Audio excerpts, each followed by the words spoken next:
দেশীয় প্রজাতির মাছ ও শামুক সংরক্ষণে দীর্ঘদিন ধরে কাজ করে আসা প্রকল্পভুক্ত মাঠ সহায়ক কর্মীরা এবার চাকরি জাতীয়করণের দাবিতে মানববন্ধন কর্মসূচি পালন করেছেন।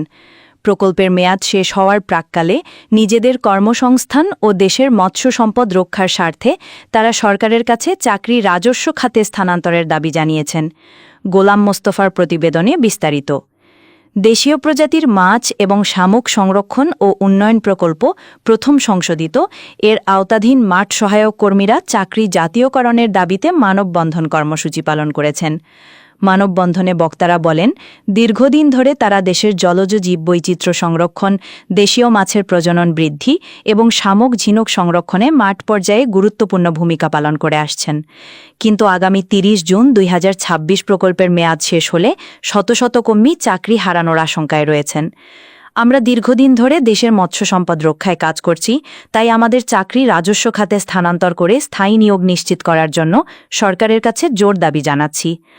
বক্তারা জানান, দেশের জাতীয় জিডিপি ও কৃষি অর্থনীতিতে মৎস্য খাতের গুরুত্বপূর্ণ অবদান রয়েছে। প্রাণীজ আমিষের বড় একটি অংশ মাছ থেকে আসে এবং দেশের লাখো মানুষের জীবিকা এই খাতের সঙ্গে সম্পৃক্ত।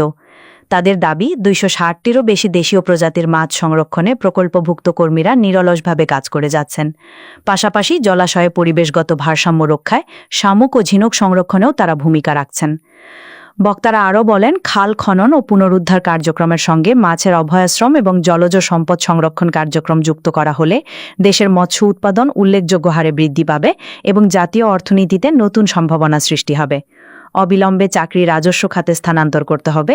দীর্ঘদিনের অভিজ্ঞতার ভিত্তিতে স্থায়ী নিয়োগ নিশ্চিত করতে হবে। খাল খনন, মাছের অভয়াশ্রম ও জলজ সম্পদ সংরক্ষণ কার্যক্রমে মাঠ সহায়ক কর্মীদের সম্পৃক্ত রাখতে হবে।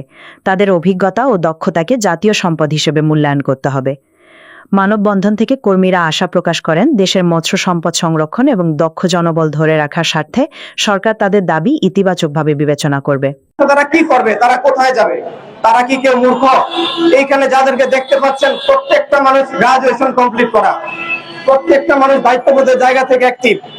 তবে আজ কেন আমাদের এই প্রশ্ন শুনতে হচ্ছে? আমরা এই প্রকল্পের আওতায় বিগত 5 বছরে যে কার্যক্রমগুলো পরিচালিত হয়েছে, যে মৎস্য অভয়াশ্রম তৈরি, কাঁচায় পোনা, ধান খেতে পোনা চাষ এবং আমাদের যেই কৃষক জেলে ভাইরা রয়েছে, সেই ভাইদেরকে দেশীয় প্রজাতির মাছ যাতে তারা চাষ করে সেই দিকে উদ্বুদ্ধকরণ এবং বিভিন্ন প্রদর্শনী প্রদানের মাধ্যমে এই প্রত্যেকে যার যার এলাকায় জেলেদের সাথে চাষিদের সাথে কথা বলেছে। যার যার পরিশ্রমের মাধ্যমে তারা তাদেরকে এই দেশীয় প্রজাতির মাছ চাষ করার জন্য উদ্বুদ্ধ করেছে। সেই পরিশ্রমের ফল হিসাবে বর্তমানে দেখতে পাচ্ছেন যে আমাদের চাহিদা কতটা বৃদ্ধি পেয়েছে। আপনারা জানেন যে আমাদের দেশে যে ধরনের মাছগুলা পাওয়া যায়, বিদেশি মাছ, এই মাছ থেকে আমাদের বিভিন্ন রোগ বালাই তৈরি হচ্ছে। কিন্তু এই যে দেশীয় প্রজাতির মাছ, এই মাছ অত্যন্ত সুস্বাদু এবং অত্যন্ত পুষ্টিকর। আমাদের দেশের আমিষের চাহিদা পূরণে এবং লোকাল অর্থনীতিতে যেই সাধারণ মানুষ রয়েছে, খেটে খাওয়া মানুষ রয়েছে, সেই মানুষটা তো ইলিশ মাছ কিনে খেতে পারে না, সেই মানুষটা তো বড় কোনো মাছ কিনে খেতে পারে না। তারা অল্প মূল্যে এই দেশীয় প্রজাতির মাছগুলা কিনে খেতে পারে। তাদের পক্ষে পরিবার পরিচালনার জন্য এই মাছগুলোর উপর ডিপেন্ড করতে হয়। আমরা বিভিন্ন নদ নদী এবং খাল বিলে মোবাইল কোর্টের মাধ্যমে অভিযান পরিচালনা করে এসেছি। এই অভিযান পরিচালনাকালে আমরা অসাধু জেলের কাছ থেকে অসাধু জেলেদের হামলার শিকার হয়েছি। ব্যক্তিগতভাবে আমরা এখানে আমাদের অনেক সহকর্মী হাত ভেঙেছে, কারো পা ভেঙেছে, কারো মাথা ফেটেছে। আমরা রাষ্ট্রের কাজের জন্য আমরা আমাদেরকে নিবেদিত প্রাণ হিসেবে আমরা বিলিয়ে দিয়েছি। পরিশেষে আমরা আজ হচ্ছে যে চাকরিচ্যুত হচ্ছি আগামী 30 জুন। আমাদের প্রত্যেকটি সহকর্মী এখানে যারা আছেন, আমরা সর্বোচ্চ শিক্ষিত হয়ে আমরা এখানে মাঠ সহায়ক পদে চাকরি নিয়েছি। যেহেতু বাংলাদেশের চাকরির বাজারের যে অবস্থা সেটা আপনারা সবাই অবগত আছেন। তারপরও হচ্ছে যে একটি ডিপার্টমেন্টকে আমাদের পক্ষ থেকে আমরা নিরলসভাবে আমাদের দায়িত্ব, আমাদের কর্তব্যের জায়গা থেকে আমরা সর্বোচ্চভাবে কাজ করে এসেছি। বিশেষ করে অভ্যন্তরীণ জলাশয়ে যে সমস্ত দেশীয় প্রজাতির মাছগুলি আছে, আমার সহকর্মী বলে গেছেন, এই সমস্ত মাছগুলি পূর্বে যে জায়গায় ছিল সেই জায়গা থেকে এখন হচ্ছে যে অনেক অনেক বেশি আমরা উন্নতি করতে সক্ষম হয়েছি। বিশেষ করে যে সমস্ত মাছ বিলুপ্তির পথে চলে গিয়েছিল সে সমস্ত মাছকে আমরা চাষযোগ্য করে ফিরিয়ে এনেছি। চাষিদেরকে আমরা উদ্বুদ্ধ করে দেশীয় প্রজাতির মাছ পাবদা, গুলশা, ট্যাংরা, কই, শিং, শোল, মাগুর এ সমস্ত মাছকে আমরা আজকে হচ্ছে যে চাষের মাধ্যমে জনসাধারণের কাছে পৌঁছে দিয়েছি। নিরলসভাবে কাজ করার পরেও হচ্ছে যে আজ আমরা আমাদের কষ্টের কথা বলতে হচ্ছে যে সরকার মৎস্য অধিদপ্তরের মাধ্যমে আমাদেরকে একটি প্রজ্ঞাপনের মাধ্যমে আমাদেরকে জানিয়ে দিয়েছে আগামী 30শে জুন আমাদের চাকরি থেকে আমাদেরকে অব্যাহতি প্রদান করতে হবে। কিন্তু আমরা এতদিন নিরলসভাবে যে কাজ করে এসেছি সে কাজের প্রাপ্তি হিসেবে আমরা আজ এখানে এসে অত্যন্ত মর্মাহত, কারণ আমাদের এই প্রকল্প যদি রাজস্বকরণ করা হয় তাহলে আমাদের অনেকগুলো পরিবার আছে তাদের মানবত জীবনযাপন করতে হবে।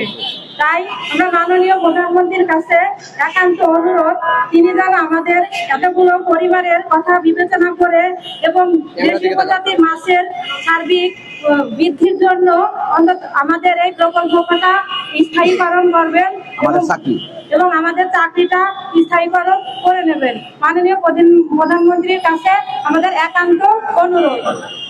আমাদের চাকরির বয়স নাই, আমাদের চাকরিরও ইতিমধ্যে প্রায় বয়স শেষ হয়ে আসছে। আমরা এরপরে আর কোনো গভর্নমেন্ট চাকরি বা কোনো চাকরির জন্য আবেদন করতে পারবো না। আমার সন্তানাদি নিয়ে আমার মানবতার জীবনযাপন আমার মানবতার জীবনযাপন করতে হবে। তাই এজন্য মাননীয় প্রধানমন্ত্রীর কাছে আকুল আবেদন যেন আমাদের চাকরিটা স্থায়ীকরণ করা হয়। চাকরিটা চলে গেলে আমাদের পরিবার নিয়ে খুব অসহায় অবস্থায় কাটাতে হবে। আমাদের প্রত্যেকেরই কথা বিবেচনা করে মাননীয় প্রধানমন্ত্রী যেন আমাদের চাকরিটা স্থায়ীকরণ করে নেয়। আসসালামু আলাইকুম সবাইকে। আমরা মৎস্য অধিদপ্তরের আওতাধীন দেশীয় প্রজাতির মাছ এবং শামুক সংরক্ষণ ও উন্নয়ন প্রকল্পের প্রথম সংশোধিত এর আওতায় মাঠ সহায়ক কর্মী হিসেবে দীর্ঘদিন কর্মরত ছিলাম। অত্যন্ত সততা, নিষ্ঠা ও পেশাদারিত্বের সাথে কাজ করে আসছি। কিন্তু অত্যন্ত দুঃখের বিষয়, আমাদের এই প্রকল্পের মেয়াদ আগামী 30শে জুন 2026 শেষ হতে যাচ্ছে। এমন তো অবস্থায় আমরা মাননীয় প্রধানমন্ত্রী, মাননীয় মৎস্য প্রাণী সম্পদ মন্ত্রী, মাননীয় প্রতিমন্ত্রী, সম্মানিত সচিব মহোদয়ের কাছে বিনীতভাবে আবেদন ও ন্যায্য দাবি জানাচ্ছি। আমাদের চাকরি রাজস্ব খাতে স্থানান্তর ও স্থায়ীকরণের দাবিতে